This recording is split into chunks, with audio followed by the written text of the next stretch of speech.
আসসালামু আলাইকুম বন্ধুরা। গল্পের শুরুতে আমরা একজন লোককে দেখতে পাই যে কিনা একজন ভয়ঙ্কর কন্ট্রাক্ট কিলার ছিল। সে তার টার্গেটকে মারার জন্য একটা পুরনো গোডাউনে লুকিয়ে একদম পুরো প্রস্তুতি নিয়ে চেয়ারে বসেছিল। সে সারা দিন ওই চেয়ারে বসে জানালা দিয়ে তার টার্গেটের বাড়ির দিকে নজর রাখতে থাকে। সে শুধুমাত্র সঠিক সময়ের জন্য অপেক্ষা করছিল। টানা 5 দিন ধরে অপেক্ষা করার পরেও যখন সে তার টার্গেটকে দেখতে পায় না, তখন সে কিছু একটা কেনাকাটার বাহানায় বাইরে বেরিয়ে যায়। কেনাকাটা করার পরে সে তার মালিককে ফোন করে পুরো ব্যাপারটা খুলে বলে যে সে এখনও অবধি তার টার্গেটকে দেখতেই পায়নি। এইসব শুনে মালিক তাকে বলে, আমি কিছু জানি না, কাজটা যত তাড়াতাড়ি পারো শেষ করো আর তোমার টাকা নিয়ে যাও। এটা শুনে সেও বলে, আমি চেষ্টা করছি কাজটা যত দ্রুত সম্ভব শেষ করে ফেলবো। তো এখন বাড়িতে ফিরে যাবার আগে সে টার্গেটের বাড়ির সামনে কিছুক্ষণ বসে থাকে।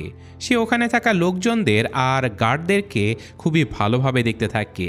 তাদের প্রতিদিনের রুটিনটা দেখার পরে সে আবারও ওই লুকানোর জায়গাতে ফিরে চলে যায় আর যথারীতি আবারও তার টার্গেটের বাড়ির উপরে নজরদারি করতে থাকে। সে তার বন্দুকটা সেট করে আর টার্গেট আসার অপেক্ষা করতে থাকে। তো এভাবেই সারা দিন কাটিয়ে রাতের বেলা সে দাঁত ব্রাশ করে আর তারপর ঘুমিয়ে পড়ে। কিন্তু প্রতি 10 মিনিট পর পর তার ঘড়িতে অ্যালার্ম সেট করা ছিল আর সে 10 মিনিট পর পর উঠে তার টার্গেটের বাড়ির দিকে খেয়াল রাখতে থাকে। আর এখানে কিছুক্ষণ পরে সে একটা আওয়াজ শুনতে পায়। সে দেখতে পায় যে তার টার্গেট একজন ডান্সার মেয়ের সাথে ঘরে ঢুকছে। সে সাথে সাথে তার বন্দুকটা তুলে নেয় আর টার্গেটের উপরে নজর রাখতে থাকে। টার্গেট তখনও কিছু জানে না যে তার উপরে কেউ গান পয়েন্ট করে রয়েছে। সে ওই মেয়েটাকে তার সামনে নাচতে বলে। এখানে কিলার ভেবেছিল যেই মুহূর্তে তার টার্গেট সোফায় বসে পড়বে সাথে সাথে সে গুলি চালিয়ে দেবে। কিন্তু সে গুলি চালানোর সাথে সাথে ওই ডান্সার মেয়েটা হঠাৎ করে টার্গেটের সামনে চলে আসে আর গুলিটা ওই মেয়েটার গায়ে লেগে যায়। বেচারি মেয়েটা ওখানেই মারা যায় আর সে আবারও গুলি চালানোর চেষ্টা করে, কিন্তু গার্ডেরা ততক্ষণে জানালা বন্ধ করে দিয়েছিল, যার ফলে কিলারের নিশানা মিস হয়ে যায়। নিজের এই মিশনটা এভাবে ফেল হতে দেখে কিলারটা সাথে সাথে তার বন্দুকটা একটা বস্তার মধ্যে রাখে আর তারপর পুরো জায়গাটা ভালো করে পরিষ্কার করে ওখান থেকে পালিয়ে যায়। এরপর সে তার ইলেকট্রিক স্কুটারে বসে ওখান থেকে পালানোর জন্য বেরিয়ে পড়ে। আর পুলিশকে ধোঁকা দেবার জন্য সে রাস্তাতে কিছু জিনিসপত্র ফেলে দেয় আর তারপর ওখান থেকে সটকে পড়ে। কিছু দূর যাওয়ার পরে সে ওই ইলেকট্রিক স্কুটারটাও ছেড়ে দেয় আর তারপর পায়ে হেঁটে এগোতে থাকে। এভাবেই হাঁটতে হাঁটতে সে তার হেলমেটটাও নদীতে ফেলে দেয় আর জলদি একটা দোকানের ভেতরে ঢুকে বাথরুমে চলে যায়। সেখানে সে তার মুখ পরিষ্কার করে, দাড়ি কেটে ফেলে, কাপড় বদলায় আর তারপর পুরো বাথরুমটাও পরিষ্কার করে ফেলে যাতে করে কোনো প্রমাণ না থাকে। এরপর সে একটা গাড়ি ডেকে পাঠায় আর সোজা এয়ারপোর্টে চলে যায়। এয়ারপোর্টে পৌঁছে সে বন্দুকটা একটা ডাস্টবিনে ফেলে দেয় আর তারপর প্লেনের টিকিট কাটার জন্য লাইনে দাঁড়িয়ে পড়ে। সে যখন লাইনে দাঁড়িয়েছিল তখনই সে দেখতে পায় যে একটা পুলিশের কুকুর তার দিকে তাকিয়ে আছে। সে এটা দেখে বেশ ঘাবড়ে যায় আর সে আবারও বাথরুমে গিয়ে নিজেকে পরিষ্কার করে। এরপর সে আবারও লাইনে দাঁড়ায় আর ফেলিক্স আঙ্গর নামের নকল পরিচয় দিয়ে সে ভিসা এবং এয়ার টিকিট কেটে ফেলে। তো এখন প্লেনে বসার সময় তার মালিক তাকে আবারও ফোন করে আর তার মালিক তাকে খুবই বকাঝকা করে আর বলে, তুই সব কাজ নষ্ট করে চলে এসেছিস, এটা তুই কি করলি? লোকটা কিলারের উপরে প্রচণ্ড রেগেছিল আর সেই কিলারটাও রেগেমেগে ফোনটা ভেঙে তারপর প্লেনে চড়ে বসে। প্লেনের ভেতরে সে একটা অদ্ভুত লোককে দেখতে পায় আর এখন প্লেন থেকে নামার সাথে সাথে সে আরেকটা টিকিট কাটে, কিন্তু এবার আরও একটা নতুন নামে। এরপর সে দেখতে পায় যে ওই অদ্ভুত লোকটাও ওখানে অপেক্ষা করছে। তাই সে তার পরের প্ল্যানটা কয়েকদিনের জন্য পিছিয়ে দেয়। সে একটা হোটেলের রুম নেয় আর দরজায় একটা ট্র্যাপ লাগিয়ে দেয়। এরপর সে নিজে একটা ছুরি হাতে নিয়ে একদম সতর্ক হয়ে বসে থাকে যে যখনই কেউ ভেতরে আসবে সে তাকে মেরে ফেলবে। কিন্তু সৌভাগ্যবশত সারা রাত তেমন কিছুই ঘটে না, কেউ আসে না। তাই এখন পরদিন সে প্লেনে চড়ে নিজের দেশ ডমিনিকান রিপাবলিকে ফিরে চলে যায়। নিজের বাড়িতে পৌঁছে সে গেটের কাছে একজন লোকের জুতোর ছাপ আর একটা পোড়া সিগারেট দেখতে পায়।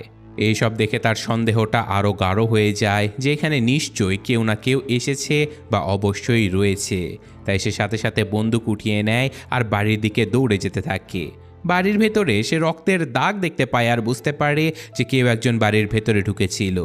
এরপর সেই কিলার তার গার্লফ্রেন্ডকে ফোন করে আর সে জানতে পারে যে তার গার্লফ্রেন্ড অসুস্থ। তাই সে সাথে সাথে দৌড়ে হাসপাতালে চলে যায়, যেখানে দেখতে পায় যে তার গার্লফ্রেন্ড বেহুশ অবস্থায় কোমাতে পড়ে আছে আর তার ভাই তার সাথে রয়েছে। তার ভাই তাকে বলে যে দুজন খুনি এসেছিল, একজন পুরুষ আর একজন মহিলা। তারা অতর্কিতে আমাদের ঘরে ঢুকে পড়েছিল আর তাদের আসল টার্গেট তো ছিলে তুমি, কিন্তু যখন তারা তোমাকে খুঁজে পায় না তখন তারা তোমার গার্লফ্রেন্ডের উপরে হামলা করে দেয়। মেয়েটা অনেক কষ্টে ওই খুনিদের সাথে লড়াই করে নিজের প্রাণ বাঁচিয়ে নিয়েছে, কিন্তু সে গুরুতর আহত হয়ে গেছে। সে যখন ওখান থেকে পালিয়ে একটা জায়গাতে লুকায় তখনই সে দেখতে পায় যে দুজন খুনি একটা সবুজ ছাদের ট্যাক্সিতে করে ওখান থেকে চলেও গেছে। এই পুরো ঘটনাটা বোঝার পরে কিলার ঠিক করে যে সে সারা রাত তার গার্লফ্রেন্ডের দেখাশোনা করবে। তো এখন কিছুক্ষণ পরে মেয়েটার জ্ঞান ফিরে আসে আর সে তাকে সব কিছু খুলে বলে যে ওই দুজন খুনি আমাকে ধরে অনেক টর্চার করেছে। ওরা তোমার ব্যাপারে তথ্য বের করতে চেয়েছিল, কিন্তু আমি অনেক কষ্ট সহ্য করে নিয়েছি, কিন্তু তোমার ব্যাপারে ওদেরকে কিছুই বলিনি। তো নিজের ভালোবাসার মানুষকে এমন অবস্থায় দেখে কিলারের অনেক কষ্ট হতে থাকে আর সে ঠিক করে যে এর বদলা সে নিয়েই ছাড়বে। তাই ওই রাতেই কিলার বাড়িতে ফিরে আসে আর তার লুকানো সকল অস্ত্রের বক্সটা বের করে ফেলে। আর এখন পরদিন সে গাড়ি নিয়ে শহরের ওই ট্যাক্সিটা খুঁজতে থাকে যেটাতে করে ওই দুজন খুনি পালিয়ে গিয়েছিল। তার গার্লফ্রেন্ডের ভাই তাকে বলেছিল যে ট্যাক্সিটার ছাদ সবুজ রঙের ছিল, তাই সে পুরো শহরে ওরকম সবুজ রঙের ট্যাক্সি খুঁজতে থাকে। কিন্তু সারাদিন খোঁজার পরেও যখন সে ট্যাক্সিটার দেখা পায় না তখন সে একটা নতুন বুদ্ধি বের করে ফেলে। সে ওই রাতেই ট্যাক্সি কোম্পানির অফিসে চলে যায় আর ম্যানেজারকে বন্দি বানিয়ে ফেলে। এরপর সে তাদের কম্পিউটারে লগ ইন করে ওই ট্যাক্সি ড্রাইভারের ঠিকানা খুঁজতে থাকে, যে কিনা ওই খুনি দুটোকে সাহায্য করে তার বাড়িতে নিয়ে গিয়েছিল। তো ট্যাক্সি ড্রাইভারের তথ্য পেতেই সে তার ফাইলটা নিয়ে এখান থেকে চলে যায়। আর এখন পরের দিন সে স্টেশনের বাইরে ওই ট্যাক্সি ড্রাইভারের জন্য অপেক্ষা করতে থাকে। তো এখন ড্রাইভারটা ডিউটিতে আসার সাথে সাথে কিলার তার পিছু নেয় আর একজন প্যাসেঞ্জার সেজে তার গাড়িতে উঠে পড়ে। বেচারা ড্রাইভার জানতোই না যে তার সাথে এখন কি হতে চলেছে। সে একজন ভয়ঙ্কর কিলারকে পেছনে বসিয়ে পুরো শহর ঘোরাচ্ছে। তো ড্রাইভারটা যখন পেছনে ঘুরে কিলারকে কিছু জিজ্ঞাসা করতে চায় তখনই সে ওই লোকটার হাতে বন্দুক দেখতে পায় আর প্রচণ্ড ভয় পেয়ে যায়। সে ভাবে যে এটা হয়তো কোনো ছোটোখাটো চোর হতে পারে, এজন্য সে তার মানিব্যাগটা বের করে তাকে দিয়ে দেয়। কিন্তু কিলার তার এই সামান্য টাকার প্রতি কোনো আগ্রহ দেখায় না। সে ড্রাইভারটার মাথায় বন্দুক ঠেকিয়ে জিজ্ঞাসা করে যে তুই ওই দুজন কিলারকে কোথায় ছেড়েছিলি। ড্রাইভারটাকে তো নিজের প্রাণ বাঁচাতে হবে, তাই সে মাথা ঠান্ডা রেখে ভালো করে মনে করার চেষ্টা করে আর তারপর তাকে সবকিছু বলে দেয়। সে বলে যে আমি ওই দুজনকে একটা প্রাইভেট এয়ারপোর্ট থেকে পিক করে একটা বাড়ি পর্যন্ত ছেড়ে দিয়েছিলাম। তারপর আমি বাইরে দাঁড়িয়ে তাদের জন্য অপেক্ষা করি, আর যখন তারা ফিরে আসে তখন দুজনকেই বেশ আহত দেখা যাচ্ছিল, কিন্তু আমি ওদেরকে কিছুই জিজ্ঞাসা করিনি। আমি আবারও ওদের দুজনকে সেই প্রাইভেট এয়ারপোর্টে ছেড়ে দিয়েছি যেখান থেকে আমি ওদেরকে নিয়ে এসেছিলাম। একটু মনে করে ড্রাইভারটা এটাও বলে যে যখন ওই দুজন লোক বাড়ি থেকে বাইরে বেরিয়ে আসে তখন একজনের পায়ে খুবই বাজেভাবে আঘাত লেগেছিল, কিন্তু আমি কিছুই জিজ্ঞাসা করিনি কারণ ওদেরকে দেখে অনেক বড় লোক মনে হচ্ছিল। ওরা এয়ারপোর্ট দিয়ে যাতায়াত করে, তাই আমি কোনো কথা না বলেই ওদেরকে এয়ারপোর্টে ছেড়ে দিই। আপনি প্লিজ আমাকে মারবেন না। এরপর কিলারটা বলে যে ঠিক আছে, আমাকে একটা নিরিবিলি জায়গাতে নিয়ে চলো। ড্রাইভারটা বলে যে আপনার যেখানে যাওয়ার ইচ্ছা আমি আপনাকে সেখানে নিয়ে যাব, আপনি যা যা জানতে চান আমি সব কিছু বলবো, কিন্তু প্লিজ আমাকে মারবেন না। কিন্তু হঠাৎ করে সেই কিলার ড্রাইভারটাকে মেরে ফেলে। তারপর সে ওখান থেকে চলে যায়, আর এরপর সেই কিলারটা তার আরেকটা নতুন পরিচয় বানায়, যেটার সাহায্যে সে প্লেনের টিকিট কেটে নিউ অরলিন্স শহরে পৌঁছে যায়, যেখানে গিয়ে সে ওই দুজন খুনিকে খুঁজে বের করার চেষ্টা করতে থাকে যারা তার গার্লফ্রেন্ডকে আঘাত করেছে। নিউ অরলিন্স শহরে পৌঁছানোর পরে সে একটা বাস ভাড়া নেয় আর একটা গোপন স্টোরেজ ইউনিট পর্যন্ত গিয়ে কিছু বন্দুক আর নতুন আইডেন্টিফিকেশন কার্ড বের করে ফেলে। এরপর সে বাসের নাম্বার প্লেটটা বদলে দেয় আর একটা ক্লিনিং কোম্পানির কাছে গিয়ে সাফাই কর্মচারী সেজে কাজে লেগে পড়ে।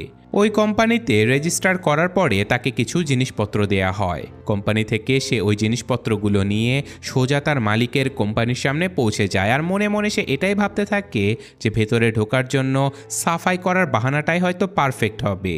তো সে যখন বাইরে দাঁড়িয়েছিল তখনই সে জানতে পারে যে ভেতরে যাবার জন্য একটা পাসের দরকার। তাই সে একটা সঠিক সুযোগের অপেক্ষা করতে থাকে।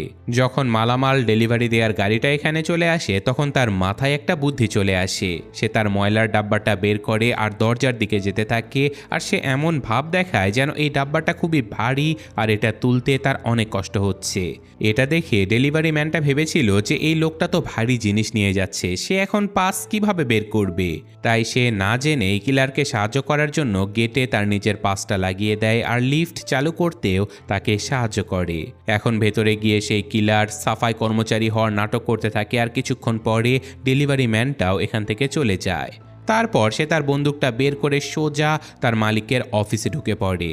সেখানে সে তার মালিকের সেক্রেটারিকে দেখতে পায়। সে বন্দুকের ডগায় সেক্রেটারিকে জিম্মি করে সেক্রেটারিকে দিয়ে তার মালিককে বাঁধিয়ে ফেলে। সে তাকে ধমক দিয়ে বলে যে ওই খুনি দুটোর ব্যাপারে আমাকে জলদি সব কিছু বলে দাও।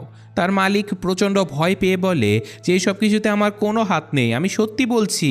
যে কাস্টমার টাকা দিয়েছিল সে খুবই রেগে আছে কারণ তার কাজটা পূর্ণ হয়নি। ওই হয়তো তোমার গার্লফ্রেন্ডকে মারার জন্য গুন্ডা পাঠিয়েছে, যারা তোমার গার্লফ্রেন্ডের উপরে হামলা করতে পারে।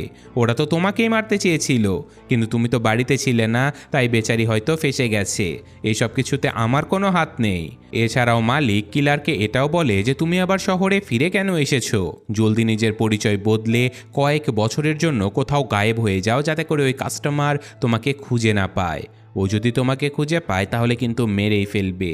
কিন্তু কিলার তার মালিকের কোনো কথাতেই কান দেয় না। সে তার পাশে পড়ে থাকা একটা নেইল গান তুলে নেয় এবং সে প্রথমে সেই নেইল গানটা ল্যাপটপের উপরে চালায় আর চোখের ইশারায় মালিককে ধমক দিয়ে বলে যদি তুই কিছু না বলিস তাহলে কিন্তু পরের বার তোর মাথায় মেরে দেব। কিন্তু মালিক তখনও কোনো এক অদ্ভুত কারণে কিলারের উপরেই ভাব দেখাচ্ছিল। সে কিলারের ধমকটাকে পাত্তা না দিয়ে তাকে বলে জলদি এখান থেকে বাইরে বেরিয়ে যাও, বুঝেছো? আমি তোমাকে সব কিছু বলে দিয়েছি যা আমি জানি। এটা শুনে কিলারের প্রচণ্ড রাগ উঠে যায় আর সে হঠাৎ করে মালিকের বুকের উপরে পেরেকের মতো গুলি চালিয়ে দেয়। এরপর সে ফোন বের করে বলে যে জলদি বল ওই দুজনের ব্যাপারে, কে এসেছিল আমার বাড়িতে, তবেই আমি অ্যাম্বুলেন্সে ফোন করব, না হলে এখানেই তোকে মরে পড়ে থাকতে হবে। কিন্তু বৃদ্ধ মালিক কিছু বলার আগে বেচারা ওখানেই মারা যায়। সে কোনো তথ্য দেবার সময় পায় না। তাই হতাশ হয়ে কিলার ভাবে যে এখন তার সেক্রেটারিকেও মেরে ফেলা উচিত, কারণ ফালতু প্রমাণ বাঁচিয়ে রেখে কী বা লাভ। কিন্তু সেক্রেটারিটা খুবই চালাক ছিল। সে জলদি তার মতলব বুঝে ফেলে আর তার সামনে একটা ডিল রাখে। সে বলে আমি জানি তুমি আমাকে জ্যান্ত ছাড়বে না, কিন্তু আমাকে কথা দাও আমার লাশটা তুমি এমন একটা জায়গাতে ফেলে দেবে যেখান থেকে আমার ফ্যামিলি খুব সহজে আমার মৃতদেহ খুঁজে পাবে, যাতে করে তারা অন্তত আমার লাইফ ইন্স্যুরেন্সের টাকাটা ক্লেম করতে পারে। আমি তো চলেই যাব, কিন্তু ওরা যেন অন্তত কিছু টাকা হাতে পেতে পারে। আর এই কাজটা করার জন্য সেই সেক্রেটারি ওই কিলারকে দুটো পরিচয় বলে দেবে। তার শুধু একটাই শর্ত, যেন ইন্স্যুরেন্সের টাকাটা তার বাচ্চারা হাতে পায়। সে যদি তাকে মেরে পুরো ঘটনাটাকে একটা দুর্ঘটনা সাজিয়ে দেয় তাহলে টাকাটা পেতে অনেক সুবিধা হবে। তো কিলার সেক্রেটারির এই ডিলে রাজি হয়ে যায়। সে মেয়েটার দড়ি খুলে দেয় আর আপাতত তাকে ছেড়ে দেয়। এরপর সে তার মালিকের লাশটা ভালো করে পেঁচিয়ে ওই ময়লার ডাব্বার মধ্যে ভরে ফেলে। অফিসটা পরিষ্কার করার পরে সে ওই সেক্রেটারির পেছনে পেছনে হাঁটতে থাকে। কিন্তু যখন তারা দুজন বাড়ির দিকে যেতে থাকে তখন সেই সেক্রেটারিটা নিজের প্রাণ ভিক্ষা চাইতে শুরু করে। সে বলে তুমি যা বলবে আমি তাই করব, প্লিজ আমার প্রাণটা ভিক্ষে দাও। কিন্তু খুনিটা তার কোনো কথাতেই কান দেয় না। সে যখন গ্যারেজ খুলতে চলে যায় তখন সেক্রেটারিটা চিৎকার করে পালানোর চেষ্টা করে, যাতে করে কেউ তার আওয়াজ শুনে তাকে বাঁচাতে আসতে পারে, কিন্তু কেউ তার আওয়াজ শুনতে পায় না। আর এখন কিলার খুব সহজেই তার গ্যারেজটা খুলে গাড়িটা ভেতরে ঢুকিয়ে দেয়। আর ভেতরে যাবার পরে সেক্রেটারিটা তাকে ওই খুনি দুজনের ব্যাপারে বলে দেয় আর একটা পোস্ট কার্ডও দেখায়, যাতে লেখা ছিল যে কে তার মৃত্যুর অর্ডার দিয়েছে। তো গুরুত্বপূর্ণ এই তথ্যটা হাতে পাবার পরে কিলার ওই মেয়েটার ঘাড় ভেঙে দেয় আর সিঁড়ি থেকে ধাক্কা দিয়ে নিচে ফেলে দেয়, যাতে করে লোকজনের মনে হয় যে এই মৃত্যুটা একটা দুর্ঘটনাতেই হয়েছে আর তার বাচ্চারা যেন ইন্স্যুরেন্সের টাকাটা হাতে পেয়ে যায় খুব সহজেই। এখন সেই স্টোরেজ ইউনিটে চলে যায় আর তার মালিকের লাশটাও পুড়িয়ে ফেলে। তারপর সে একটা ব্রিজের উপরে গিয়ে বাকি ছাইটুকু হাওয়ায় উড়িয়ে দেয়, যাতে করে তার উপরে কেউ কোনো সন্দেহ করতেই না পারে। এছাড়াও সে ওই রাতে ভাড়া নেয়া ওই বাসটা ভালো করে পরিষ্কার করে, ওই নকল নাম্বার প্লেটটা ফেলে দেয় আর তারপর দিন বাসটা রেন্টাল কোম্পানিকে ফেরত দিয়ে দেয়। এরপর সে সোজা ফ্লোরিডাতে চলে যায় ওই দুজন খুনিকে খোঁজার জন্য যারা তার গার্লফ্রেন্ডকে টর্চার করেছিল। সেখানে গিয়ে সে প্ল্যান বানায় যে সবার আগে সে পুরুষ খুনিটাকে বের করবে, তারপর মহিলাটার পালা।